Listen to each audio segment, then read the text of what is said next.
Welcome back, everybody, to another episode of Colony Drop, a Gundam podcast. My name is Brian, my co-pilot is Yzak, and this is a podcast where we talk about anything and everything related to the Mobile Suit Gundam franchise. The anime, the movies, the models, the perfectly designed Gundam food that looks exactly like a Haro, or those overpriced Char-branded jeans, you name it, we do it all. On this week's episode, we conclude our review of the 2002 TV series Mobile Suit Gundam SEED. I still can't believe Gundam SEED is almost 20 years old. Can you?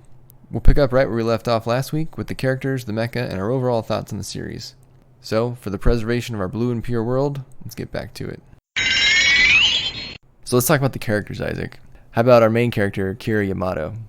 Oh, Kira. I'm going to say Amuro had way more personality because Amuro was more realistic in that he was really just kind of looking out for, trying to survive. He was in survival mode from day one. Kira pretty quickly starts spouting off sort of, little tidbits of fortune cookie wisdom about, helping people and kindness and all that. Yeah. Yeah, and then I always thought that kind of earned him his name from a lot of the fans, Kira Jesus Yamato. And not in a good way. So I feel like he's less flawed than Amuro. Less flawed and also more bland. Well, yeah. I mean, that's kind of what happens if you have less flaws, right? Maybe as a character, you become a little bit more bland. I mean, he didn't really have any, out of these first 24 episodes, I didn't dislike Kira, but he also didn't really have many flaws to make him super interesting, other than that one outburst when he got really mad at Sai about Flay. That was very out of character. Yeah, but I mean, he was kind of... he might not have been thinking with his brain. Let's say that, as they say. So that might have been why he was rushed to defend her, even though he does eventually see how kind of nuts she was. Yeah, she gets progressively nuttier. I don't blame her though, because she watched something so traumatic and horrible. Her father was in that capital ship. She watched it get blown up. She was so desperate she pulled a gun and was ready to kill somebody. She's been through a lot. She's her mind is like a broken eggshell that's being held together by tape. So no matter how you handle it, it's still fragile. See, I don't know. I despise Flay's character much more than Quest Pariah. How dare you? Wait, more than Quest? Oh, you just like her more than Quest? Wow. Yeah. She just seems so nuts. Oh my god. I think this is our last episode. You heard it here, folks. Yeah, that's my opinion. I think Flay is worse than Quest. Speaking of Flay, Kira's one of the only Gundam protagonists that is clearly shown to have a sexual relationship with another character. Yeah, well, I would say so obviously, right? Yeah. In Origin, we saw Amuro. One of the funniest scenes I thought was Amuro and what's her name? God, Frau Bo. Yeah. Oh, sorry. I was about to say Ramius. I was like, no. Amuro and Frau. If you remember in Gundam Origin, Temre comes home and Frau's leaving the house, and he was like, oh, I don't know, hi Frau, and she was like, hi, you should spend more time with Amuro or something. and then Temre goes into the house, and Amuro's I think it's asleep or something, in his underwear or just walking around in his underwear, and he was like, come on, you should at least clean up the place and put on underwear if you have girls over or something. Put on clothes, pants. Oh, Mr. Ray. Yeah. Too much time in that lab. But yeah, there's not too many, even in more recent series, right? It's pretty rare. I mean, Mika and what's her name got it on, but I don't remember them actually showing much of anything. Only saying, Oh yeah, absolutely. I mean, that's what I'm saying. This one was the most explicit. Yeah, and maybe it caused them some controversy back in the day when it got released. Actually, it did. It did. Yeah. Here's the little tidbit that I found.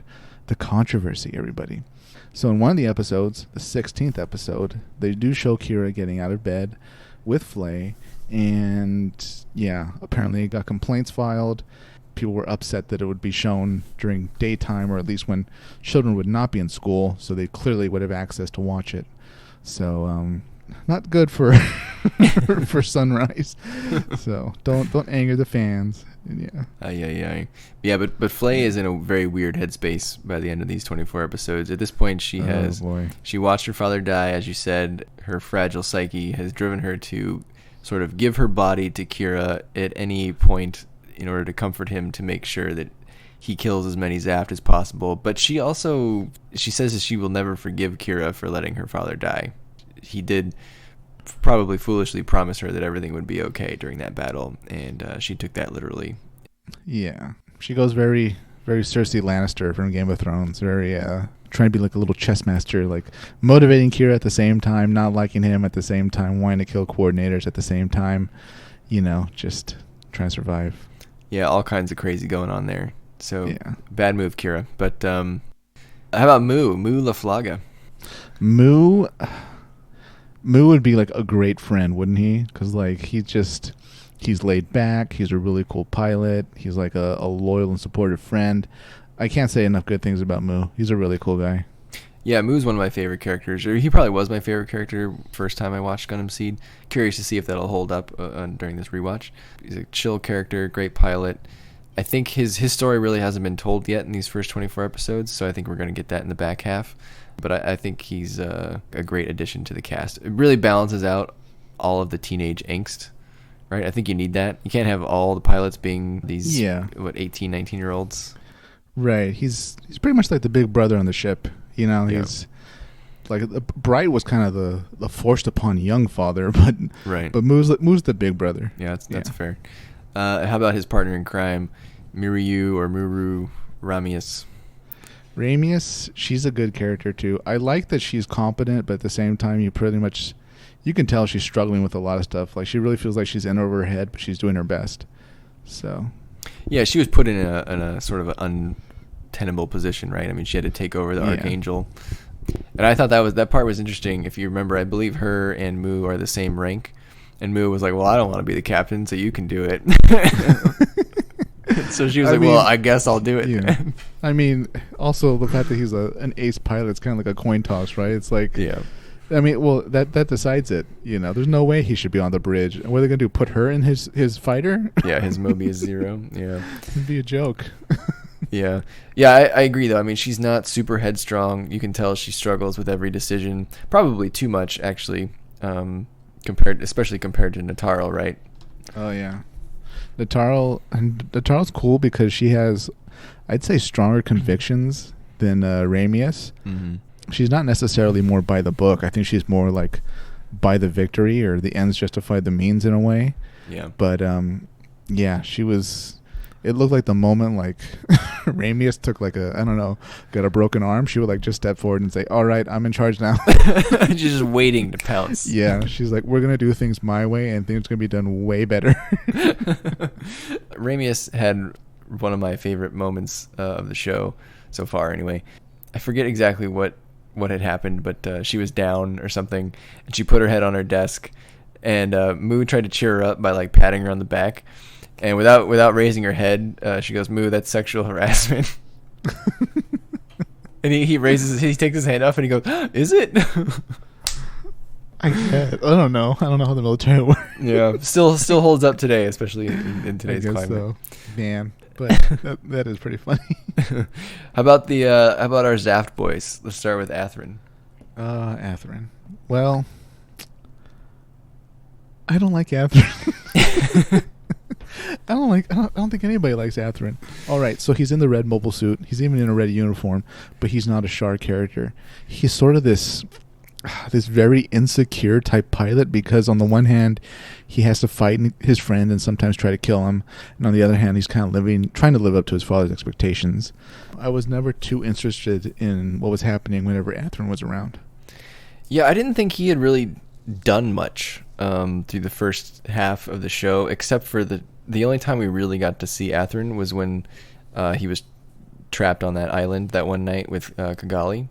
And I enjoyed him during that episode, but beyond that, I didn't feel like he did too much. He was kind of like there for the plot, but very just, well, I am part of ZAFT, and therefore I have to fight and do these things. Yeah, also for like, spoiler alert, everybody. His mother was at Junia 7 when it got nuked. So that's kind of the reason his dad's on such a war footing. But you don't really get any of that from Athrun. You know, like, he doesn't even really talk about it or bring it up. You know, you think, I mean, it's kind of like the polar opposite of Flay. He only mentions it, I think, to Kigali during when they're on that island, because I think she's asking him why do you kill all these people? You're going to use your mobile suit to kill my friends and blah, blah, blah. And he says, well, my mother was on Junius 7, so suck it, basically. And to me, I think he's a little flat. His VA is also, he has like a weird accent in the dub. How was his voice in the first dub? I guess we should say that Yzak has watched both dubs now. Yeah, I have. I don't remember it being that different. There's one character I remember whose voice is very different, but he hasn't appeared yet. So we'll talk to him later. Probably one of my favorite characters. Brian knows who, but we'll get there later. What about the other boys in the team? Yzak is just, he's too much of a hothead and a firebrand. He's arrogant and he's angry that Kira keeps defeating him, or he's not able to kill Kira, and he's just constantly angry. Like he's gonna give himself some ulcers or something. He's not likable either, because I don't really see any redeeming qualities from him. He's just kind of an angsty, angry pilot.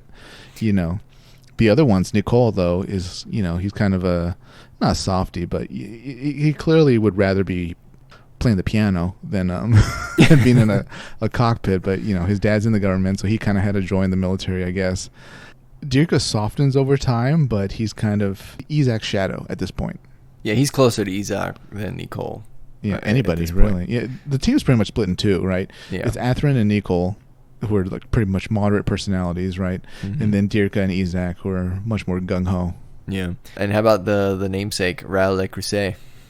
Oh boy, the mannerisms that he has in his new voice actor, they're pretty close to what we already had in the original dub. He's, I wouldn't say he's effeminate, but he's sort of a soft-spoken kind of whimsical officer, right? The way he talks, and I guess the pace of his sentences, it's, I don't know, very, very much a gentleman in war, kind of, Yeah, but he also comes off as very much, right away that he's like evil. And I'm not sure, because like if you're trying to be Char always came off as maybe conniving, or you always knew he had a plan. But I don't know that you ever thought Char was completely evil. I don't know if Rao should be that evil. I don't know. I'm not sure. In these first few episodes, I didn't really get the whiff of him being evil just yet. Just very much almost to the point of being cocky, a very self-assured officer that, like to mentally stay one step ahead of his enemies. Yeah. Yeah, he likes to hear the sound of his own voice too whenever they're in front of that map they meet at like 5 times a day. The Le Creuset map meeting. Yes, it's a recurring Creuset Outlook invite. Digital map where they talk about what the enemy's obviously going to do.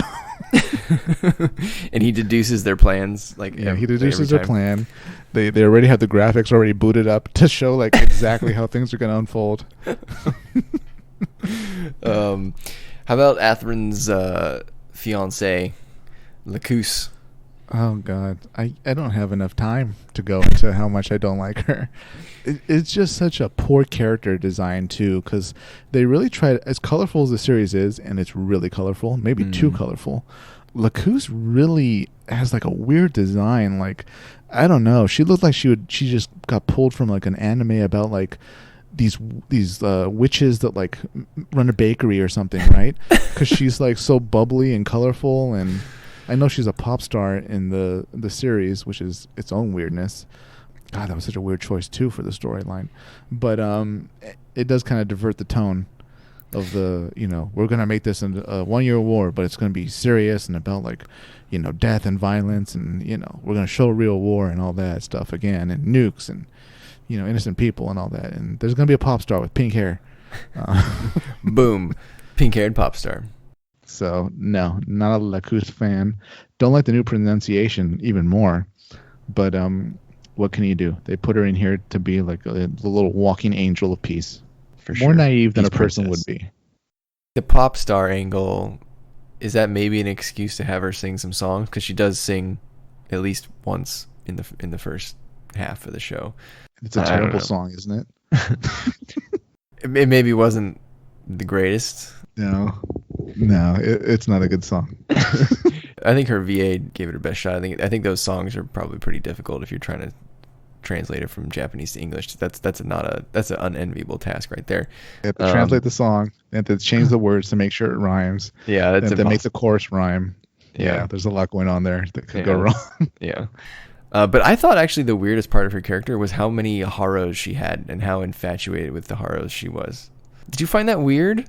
Yeah. Did they ever tell us who made them? I don't think she did. She just bought them. Because we know that Birdie was from Athrun, right? Oh, I thought Athrun made the Haros. Oh, okay. Maybe. Okay, that makes sense. I could be wrong. There's probably a Seed like mega fan out there who knows exactly where all the different colored Haros came from. He knows which plant built it, where they were built at, the names of each Haro, their unique personalities. But I guess that makes sense that Athrun made it. But I don't know. From what it sounded like, they hadn't interacted much, if at all, even though they were in some kind of arranged marriage. Oh, absolutely. That's the one thing, though. Even though I'm not like a huge fan of Lacousse's character, she's too good for Athrun. Like she invites Athrun to stay for dinner, and he's like, "Oh, I can't. I gotta go back." Like, what a jerk. The good thing about insulting someone like her, though, is that like she takes it like with a smile. She's just so happy all the time. Yeah, just a bundle of joy, that Lacousse Klein. And now I can't take her seriously with the name Lacousse. No, it was bad enough before with the way she dresses. Now it's clownish. You already hate Lacousse so much. I can't wait to hear your opinion of Mir Campbell. Oh boy. Well, we'll get there too. What about Patrick Zala? We don't see too much of him in this half of the season, but he comes off as more one note than I remember. Very much just kind of actually, he's not in full-blown warmonger mode yet, but he's clearly the voice of war. It's clear which side is trying to push the war to keep going on ZAFT's side, at least. So, and it's him. He does come off as a dad that would kind of force Athrun to join the military, though. Yeah, absolutely. What about Kigali?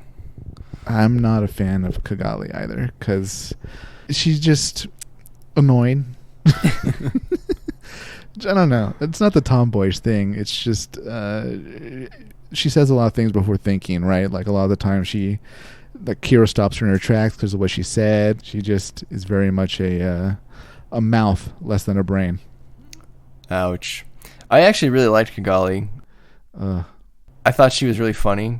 She had a lot of funny lines. Maybe not the smartest character. Again, driving into battle with basically a Jeep and a rocket launcher. Her friend got killed. But I thought she had a lot of funny lines. She had the why are men always surprised? She also had the when Kigali wants to fly her Skygrasper and says if she dies because the mechanic doesn't let her fly it, then she will come back and haunt his ass. I thought that was funny. How about the mecha, Yzak? I am big into like Zeon's mono-eye design, but for some reason none of the ZAFT mobile suits really pulled me in. I don't know if it's because the ridiculous fin that a lot of them have on their heads, or just the way they were animated. I kind of liked myself liking more the strike daggers. Oh wow, okay. But I think what they did right was some of the Gundam designs, like the Buster was cool. I thought, right? I'd say that the 5 Gundams that were given in this show, maybe the only criticism that I have is kind of what you said earlier, that this is a very colorful show, and that colorfulness is reflected in these 5 Gundams. Like I feel like they're trying to do UC, but with like the Wing Gundam, every Gundam is unique and it has like a gimmick. Does that make sense? Right, yeah. I mean, they kind of had to, right? Because they're like, oh, these are the prototypes. Okay, there's a long range one. There's the one that like transforms into like for some reason a claw. there's kind of our regular kind of one that's I guess well rounded. The cloak one. Yeah, like the Strike. Overall, I think that's a pretty good update on the RX-78 as like the flagship Gundam of your show. Yeah. I think that design still holds up pretty well today. Do you feel like it looks dated at all? I feel like it still looks pretty good. Not really. Sometimes the animation overall in the series, I felt, did show a bit of its age. But the designs of the mobile suits, I think they were pretty sufficient. Yeah. Yeah. The one thing with the Yeah. strike is the Ale Striker pack, which is basically the one with like the wings. That one's kind of the only one that really matters at the end of the day. The other two are pretty forgettable. You don't see a lot of fans out there of like the strike sword pack or the strike like buster pack or power pack, whatever it's called. Right, yeah. The Ale pack just gives it that silhouette that everyone knows. Intro silhouette. The opening music silhouette that we all love. It's like wings? All right, it's hero time. The Aegis Gundam. I always pronounce it Aegis, but the dub says Aegis. Is it? You're a history person. How do you say Aegis? At this point, I think it's just your preference. Yeah, okay. Aegis, Aegis, Aegis. Aegis. I think it's neat that it transforms into this like hardcore looking mobile armor claw thing. But those feet are pretty ridiculous. Very pointy. Yeah, I'm not a fan. I mean, I don't even remember them being used in combat. It'd be cool if they were. That'd be like, oh, okay, of course. But Yeah, like he impales someone on his foot or something. yeah, or like, I don't know, he's locked like arms with like a Gundam and then he like, I don't know, kind of puts it through their knee or something. Yeah. Yeah, I like that. But no, instead they said, okay, we need a red mobile suit and it's got to be a Gundam. So this will be our design. It transforms into a claw thing, which I don't remember even being used that much. Like maybe it once grabbed onto the Gundam in claw mode. Yeah, that's pretty much it. Very limited use, that mode. I can see why this prototype didn't go anywhere. I know it's supposed to be red, like that's the red mobile suit of the series, but I wish it had more. I think it's too red. I wish it had more black or something, because I feel like it being all one color kind of washes out a lot of the details. Yeah, it's for me. It's too close to Epion. I don't know if this is the type of red they used or what, but it comes off as bland rather than eye catching. Yeah, I could definitely see that. Yeah. It's very pointy, and yeah, I agree. Like you said, I feel like this Gundam just didn't do much so far. Right. Yeah. I mean, I wouldn't want one. I challenge. I mean, is anybody a fan of this Gundam? Any Aegis Gundam fans? Probably not. I'd be. There's better red mobile suits out there to represent the Char or the antagonist of a series, the Red Pilot. What about the Buster? Buster, I thought was pretty cool. I know it's piloted by Dirka, and he's kind of an enemy for at least the first half. But I always thought Buster was a pretty cool design. It's essentially Gundam built around just holding one massive gun. Yeah, to me it looks like an updated Gundam Heavy Arms. Sort of. Exactly. Yeah. The only thing I have against this Gundam is that animation of it like putting the cannon together gets old. Yeah, or how it like always swings the cannon and then like gets off a shot. Yeah. Like it only has one move. Yeah, it's reused a lot. So that'd be the Yeah. only thing I could say. But I think it looks pretty cool.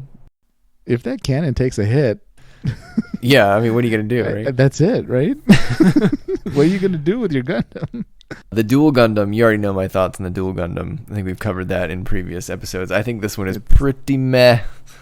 It's kind of the worst Gundam designed. I don't get what they did to make it better than the Strike.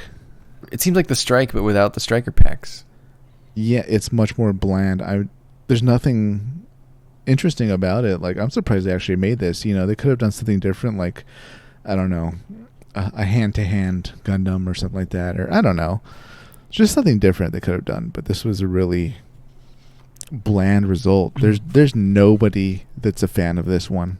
I can't believe anybody would want to buy the master grade of this. We asked last time for Dual fans to speak up, and I don't think anyone spoke up. The silence was deafening. Yeah, exactly. But that's good because there's better things to buy. This is a bland suit. Maybe that's why Yzak's angry all the time. He got the short straw. Yeah, it's got like a blade and then like two lasers, right? Something like that. Yeah. Do you think that the ZAFT boys like chose their suits ahead of time, or that they were just going to grab the closest one? No, I think it was you get in there, you get the suit closest to you, and you run. Yeah. The only thing I don't remember if it's the Dual, or if I'm thinking of a different show, but I think maybe the Dual might have been like the first of the 5 made, and that's why it's so basic. But I could be wrong on that. But that would make Maybe sense. you're right. That's a good point. Yeah, this was essentially just a frame they built, and then they're like, okay, we'll need long range, we'll need stealth, and then we'll need kind of a well-rounded one. Yeah. The Blitz Gundam, I think, is my favorite of the 5. Really? How come? Because it reminds me of a stealth bomber or like a Blackbird. Yeah. It has a cool ability. It's got a cool weapon, those like spike things. And the pilot, Nicole, is likable. I would build this Gundam. I wouldn't pay a lot for it, but I would build it. Huh. It was pretty cool. I'll give you that. Just for the Mirage ability. That's what I liked. Man, I don't know why the Federation didn't do more with Mirages. Yeah, you'd think they'd be putting that thing on everything. Yeah, they said, okay, we lost the Gundam, but we still have Mirage colloid technology, so we're going to slap this on, like, as many things as we can. But they didn't. Nope. So, yeah. Instead, the plants take it, and you see it at the end of the series. Oh, boy. On the ZAFT side, I pretty much agree with you, except for the amphibious suits. Really? I liked the amphibious suits. I thought those would slot well into the Zeon amphibious suits. Oh, the GOOhNs? Yeah. The GOOhNs and the Xeno. Oh, yeah. The one captain used, right? The submarine captain. Yeah, that one has like these terrifying claws. Yes. I thought that one was cool. And the GOOhNs, besides having a terrible name, it really looks like an amphibious suit, and I think that means it did its job. Or like the designer did his job. So you instantly look at that and you're like, that looks like it would go well underwater. And it does. Like it has a swim mode. It's very aerodynamic to cut through the water. Those two I thought were good. And that part of the show, I thought those were some good battles. You got me there. Those are great amphibious designs. The only thing I didn't like about the GOOhN was that like it has to like really lift up its arm to shoot at you. yeah. Maybe they're not the most maneuverable, but I thought those were pretty good. It was always kind of weird how like their mono eye was at like always a weird position on what would be their face. I don't know. Xeon had better placement for the mono eye. Maybe Xeon can give them some mono eye tips. Probably. The Gin or the Jin, I thought it was a respectable Zaku stand-in, but sort of clearly inferior, I guess. That I agree. That fin is like really off-putting. It's way too big. Yeah. I think without the fin though, they probably looked at it and were like, "This is a Zaku." Yeah, pretty much. So they're like, "All right, we'll slap a fin on it, and then we'll make like the flying version. Have like a peacock wings." Okay, so I did actually like the Din. That's the flying version. Really? I thought that looked okay. Yeah, I would build like a non-master grade version of that because they would never make a master grade. But right. I think the reason I like it is it reminds me of Storm Eagle from Mega Man X, the Mega Man X1. You ever played that game? No. Oh. Well, if you look up Storm I don't Eagle. think so. Let me pull it up. Yeah. Storm Eagle. Oh my god, that is him. See? Yeah, the designer was like, "Oh, I like Storm Eagle, so I'm going to make a Storm Eagle mobile suit." And that's what the Din is. Yep. It's a bird. I just thought the wings gave it like a really nice silhouette. And we don't see many purple suits, Isaac, outside of your DOMs. So I thought that was neat. But again, I think that's like, I like that one in the context of the show, like relative to all the other suits. I don't know that any of the ZAFT ones really jumped out at me, except for the amphibious ones, where I was like, that's a great design. Yeah, nothing ZAFT really jumps out to me, even though I usually side with the space colonies. This time I was Blue Cosmos all the way, Brian. Yeah, I'm very surprised by that, actually. Me too. I was watching the series and I was like, okay, the plants have to be stopped. They are out of control. We can't let these filthy coordinators just take over Earth, Brian. I know that Gundam SEED is maybe one of the shows that you like more than some of the others. So I had some questions for you. Sure. This show was sort of Gundam for the new generation. Now on the rewatch, it's been almost 20 years since this show came out now. So you'd almost need like a Gundam SEED for the new generation now, right? What would you do? Do you still feel like this is sufficient for Gundam for the new generation? Or like, what would you change? If Sunrise said, Isaac, we want you to make Gundam for the new generation, how would it differ from Gundam SEED? Wow. I think in tone, I'd go for less colorful and a bit more serious. I think a good way that it's been done for the new generation has already been done. It was Iron-Blooded Orphans. Yep. That was an incredible series. Very well done. Very heavy in tone. Great designs. Colorful when it needed to be. A great series. I would actually adjust my opinion of Gundam SEED now that I've rewatched it again. And I don't blame the dub at all for this. I enjoyed it less, Brian, I'll say, the second time around. Yeah. I wouldn't say I dislike it, but very much for being 1 year war by the numbers. I liked it less this time around. Yeah, and I don't see myself watching it again soon.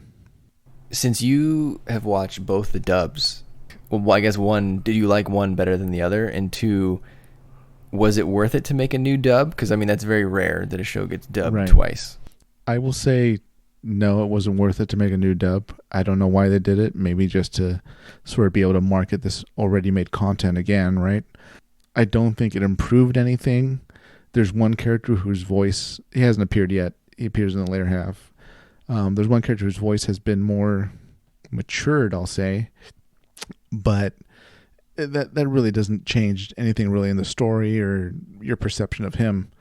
So yeah, I feel like the redub was unnecessary, and it didn't make things better or worse in how I viewed the series. Since rewatching it, I just kind of came away with the feeling that that was when I watched that when I was younger, I really enjoyed it more. Do you have a favorite new voice actor in the new dub? Like for me, it would have to be Waldfeld, Natarl, and then probably Kigali. Even if you don't like her character, I think her voice actor does a good job. I feel like it fits her character. I don't even remember on the first watch. I don't remember Kigali being this rebellious. Maybe it's just been too long. But you know what? Honestly, I feel like everybody's voice characters now are very close to their previous ones, except for a few characters. I'm lukewarm about any voice character changes. Yeah, I one way or the other. I don't think it's worse or better. So that's puzzling then. I would have thought the new dub would either be because the old one was terrible, or that the new one is just so good that it blew the old one out of the water. And I think what you're saying is fairly consistent with what I've read from other people where... Yeah. The question is why? Why was this done? Yeah. I feel like there's mixed opinions where they're kind of just like, yeah, I mean, the new one was okay, but so was the old one. Yeah. Nothing improved, nothing worsened.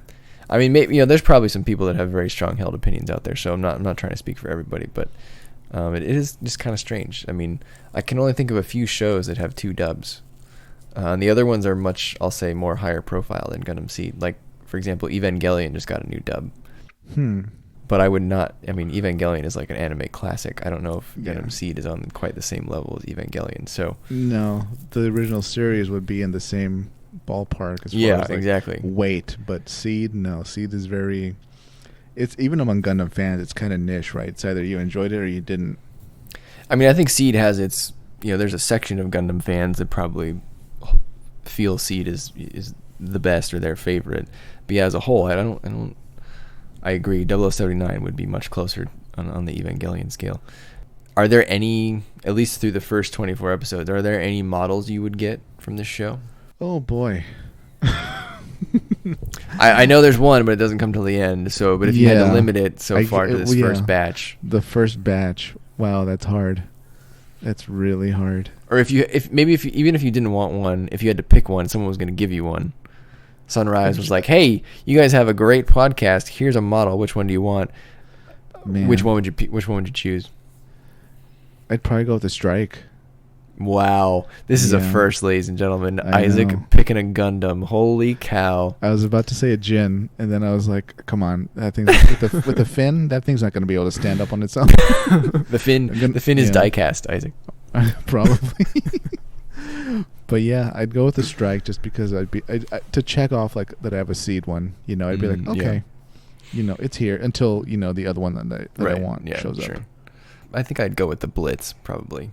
Or one of those amphibious ones, the Xeno. I think that's just it's like diabolical looking, man. But it also has flippers, which I think is hilarious. So I know you're a big uniform guy, Yzak. What were your opinions on the uniforms in this show? When I watched this show originally, way back when, I really liked the Earth Alliance uniforms. I think the white looks good. How they placed like the little, rank insignias and the different, symbols and emblems. I think the Earth Alliance uniforms always come off looking sharp. ZAFT comes off as way too, I don't want to say Japanese, but way too like Final Fantasy RPG, where like the uniforms are just kind of too wacky to make sense. Yeah. I really didn't like ZAFT's uniforms at all. They just look weird. Yeah. I'm not a ZAFT uniform guy. The flight suits themselves, I don't understand why they designed the red pilot suits for ZAFT to have like that sort of dome on the front part. Oh, that, yeah. That ugly looking mushroom tip, that bulb. But Kira's helmet, his cool little blue-white flight suit, that looks great. Even the regular ZAFT grunts in their green, their helmets are kind of cool. Very angular. That's a different take on it compared to a lot of other pilot helmets that we've seen. That's my 2 cents. What do you think? Overall, I thought they were good. The Earth Alliance ones, I felt like they were clearly trying to be an update of the UC Earth Federation uniforms. Yeah. And I thought that was pretty successful. I'm not a huge uniform guy like you are, but even I could tell, like, okay, there's the insignia. I can see how it differs for this person versus the person standing next to him. But I agree. I thought those looked sharp. The ZAFT ones, yeah, they were a little bit more formal. I feel like some of the ZAFT people just kind of wore a lot of weird clothes. I don't know. So, yeah, ZAFT I definitely wasn't as hot on, but I agree. The Earth Federation ones, or the Earth Alliance ones, are pretty sharp. So, yeah, I mean, even though Earth Alliance was almost all white, a few guys had blue or pink. There was a ZAFT white uniform. Le Creuset wears it, so do a few other people. But I think even if they stood next to an Earth Alliance uniform, you'd be able to tell that they clearly were from different organizations. The one I could not take seriously was was Walt Felt's like tiger themed flight suit. Oh yeah. So yeah, I love everything about Walt Felt except his suit and his flight suit. I mean, it kind of matched his suit though. It did. Oh, at 100%. But it was like I was watching, because I think it goes back to that tone issue where you're talking about, where it's too colorful. Right. We're gonna make a serious Gundam. Yeah. Well, because he up to that point, he was the one who had espoused the most serious philosophy on war. But then he gets in his orange striped tiger suit and he wears his orange striped flight suit. And so it seemed to clash a little bit to me. And I think I don't know. It made me take him less seriously than I should have. Yeah, I don't know. I wish like they put like a lampshade over it, like maybe he was suiting up and like he told his men like, oh, I'm glad I got my ridiculous one on today or something like that. Or he's like, I always thought this thing was ridiculous, but this was what I was assigned. Yeah, or maybe like the crew got it for him or something. Yeah, that would. Yeah, I can't refuse what my crew got me for my birthday. I agree. Maybe this is too early to ask this question, but do it. There's always been like a rumor of like a Gundam SEED movie. After this rewatch, would you be excited if that was to come out? Would I be excited if what was to come out? Like a new Gundam SEED movie, like a third entry into the series. There so was always talk about, that there would be some sort of film or some sort of new project, and it's never materialized. And I don't know if it ever will now, because I think actually the lead writer for Gundam SEED, I don't remember if she wrote Destiny as well, but the lead writer of SEED was the director's wife. And I think she passed away a few years ago, so that's actually pretty sad. But wow. Without her, I don't even know if they would do it. But if that was to materialize, do you think you'd find yourself excited for it? Because, Gundam SEED is approaching the 20th anniversary of the show. So it wouldn't surprise me if they do something for the 20th or the 25th anniversary, given how big of a success it was back in the day. I would be cautiously optimistic. On the one hand, I wonder where it would go, especially with how Gundam SEED Destiny ends. I know there's, different mangas that are in Cosmic Era. I don't think I'd be too optimistic that it would be a good story, though, just because a lot of things have already been done. We did 1 Year War by the numbers. We kind of did some of Zeta by the numbers.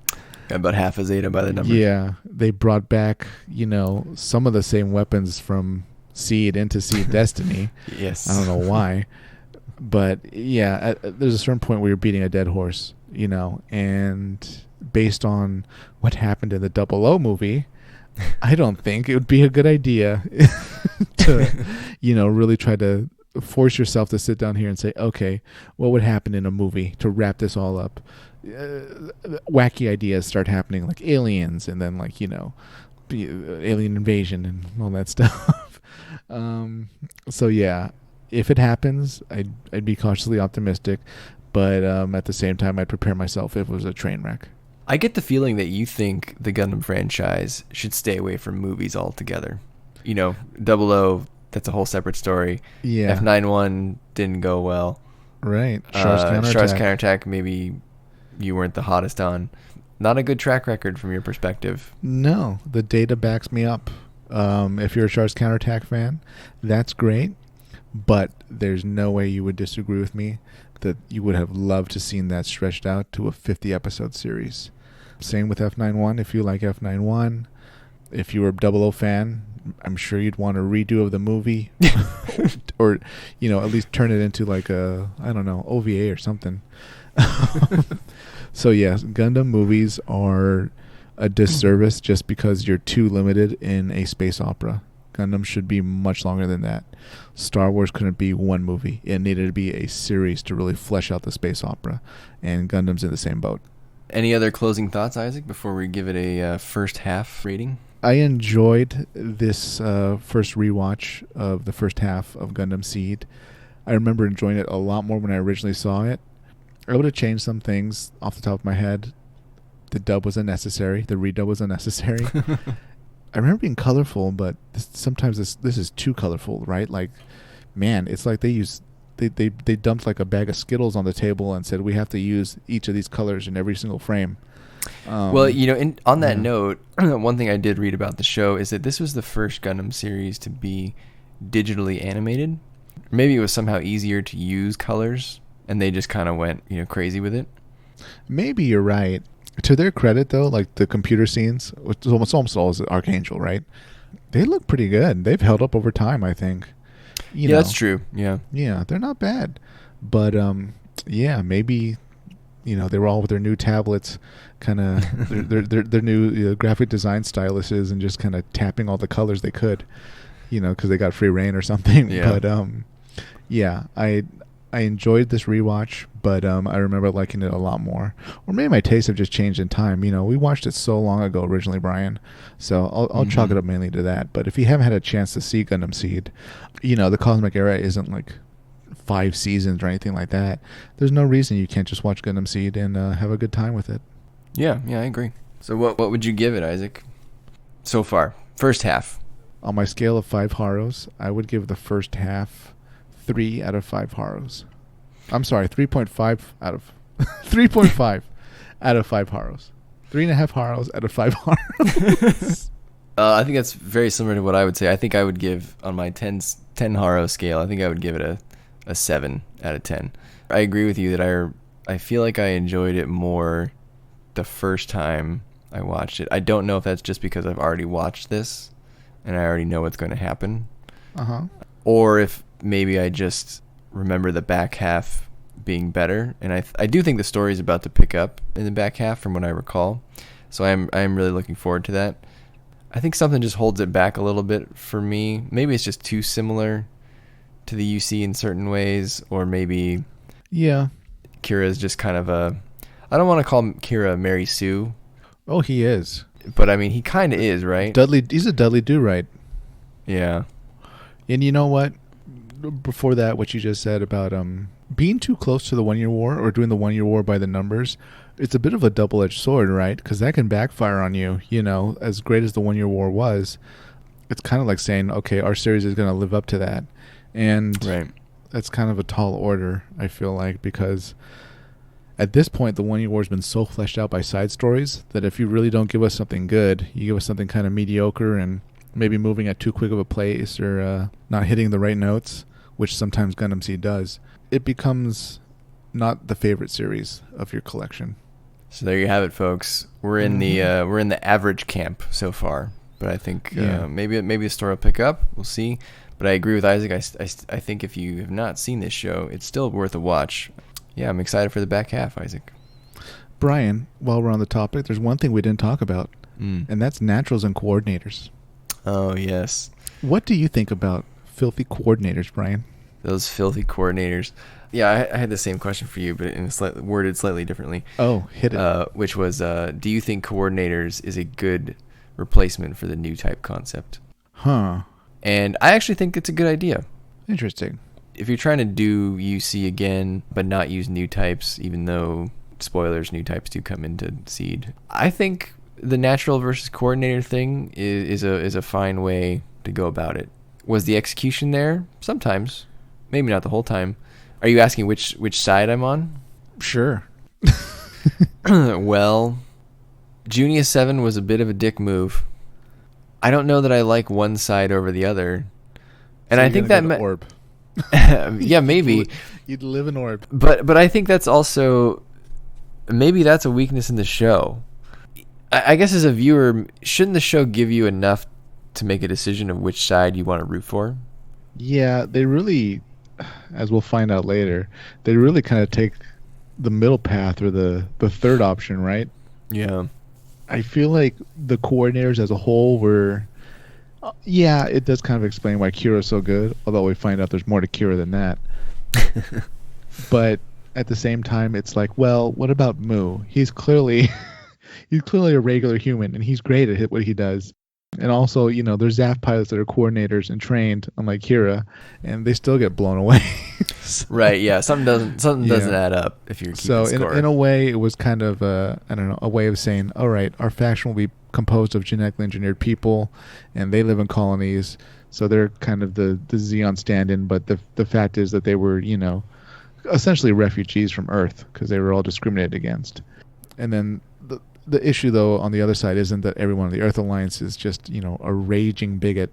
It's just that for a lot of them, it's like, well, we have to kind of defend Earth and our countries, so right. We have to fight ZAFT. Who cares about the coordinator stuff? And the vast majority of them even almost every officer, actually every officer on the Archangel is pretty lukewarm about coordinators. It doesn't really seem to feel one way or the other.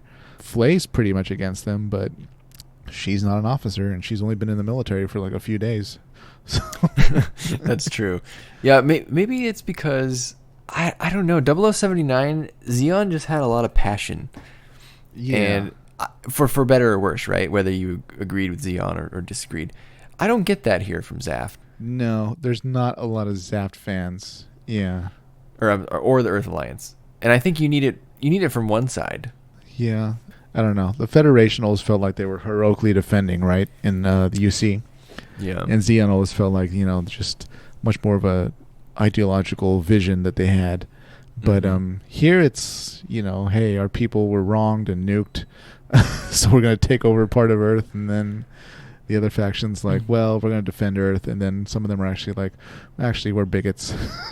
Am I feeling that way because ZAFT... It goes back to my question earlier. Is ZAFT doing better than Xeon was? Because Xeon always had the underdog thing going for it, which is why it needs that passion to get through the war. Right? Like if Xeon's winning, does Garen even give that speech? I think he does still, yeah. He would give a speech. The speeches don't stop in Xeon. Yeah, that's true. But would it have been as impassioned? Maybe not, because that was his brother, but... Yeah. I don't know. But I kind of agree with you there. There's no...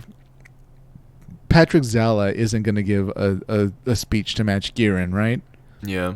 So he's too much of almost a bureaucrat, really, in the war. I agree with you. There's less of an energy level on both factions in this series. Maybe something else that's holding me back on this show is that everyone seems to be the son of someone important or the daughter of someone important. Ooh. Oh, I didn't even think about that. And I just don't like that they're all in one place. Yeah, so we have Athrun, right? We have Kigali, Lacus. Even Nicole. Wow. Oh, God, Yzak? That's already too many. Yeah, and like Sai and Flay are both... Oh, they were in an arranged marriage or potential arranged marriage as well. Something. And that just felt like a lot to me. I don't know. Yeah, now that you mention it. Like you can do that, I think. You can get away with one or two coincidences like that. But when you have that many, it starts to bother me a little bit. Or it just makes the cast maybe not feel quite as relatable. That's true. I guess it kind of pulls it away from, modern warfare thing they were trying to do, right? Makes it a little bit more like, okay, of course everyone's related, and of course everyone's here at the same time and crosses path, of course. Yeah. Yeah. So slight detraction. Yeah, well, I'm curious to see how the back half holds up to what I remember. Because I do remember feeling at the end of the show that I thought the ending was impactful, even though Seed Destiny kind of erased that impactful ending. But so I'm still excited to watch the show. And I think maybe we were a little bit down on it in the last 15 minutes or so, but still think it's a good show, and I still think it deserves your watch if you're a Gundam fan at least once. It definitely ramps up. I'll say that. So there's a lot of good battles, a lot of good action scenes and all that. Cool new Gundams and mobile suits and all that. It's got its flaws and it's got the parts where it shines. All right, everybody. If you enjoyed our podcast, please leave us a review, like, comment, subscribe, and you can reach us on Twitter at ColonyDropcast, on Instagram also at ColonyDropcast, and on YouTube. So please make sure to leave a comment. Tell us if you are a Lacoste fan. Do you hate the new pronunciation as much as we do, even if it might be the more correct pronunciation? Are you a Dual Gundam fan? Do you Dual fans exist? And what models did you like from the first half of Gundam Seed? Would you buy one? If so, what would it be? And don't forget to tell us if there's any coordinators in your neighborhood, because those filthy coordinators shouldn't be in anyone's neighborhood. All right? Right, Brian? Are you with me on this? For a blue and pure world, Yzak. Absolutely. I started a neighborhood watch in my neighborhood. And every week, I get in front of the podium and I tell people, all right, we have to keep our eyes open. There can't be any coordinators moving in our neighborhood, all right? We don't need their coordinator faces with their coordinator food and their smelly coordinator homes moving in here, living next to us naturals, all right? Right, Brian? Is Flay Ulster like the head of your coordinator watch? Is she like the wife that brings like the snacks to the meeting? She's our treasurer. Oh boy, your finances are probably in terrible shape. Well, I know, but you can read the numbers, but there's like lots of like other words next to them, like I hate coordinators, and you know, why'd they blow up my dad? Maybe that should be our clan for Gundam Battle Operation 2, coordinator watch. Coordinator. It's just constant propaganda about how coordinators like have ugly faces and like they smell terrible. Yeah. What to do if a coordinator moves into your neighborhood? Their moms dress them funny. Yeah. What to do if your children start dating coordinators? All right, everybody. Take care. Stay safe out there. For the preservation of our blue and pure world.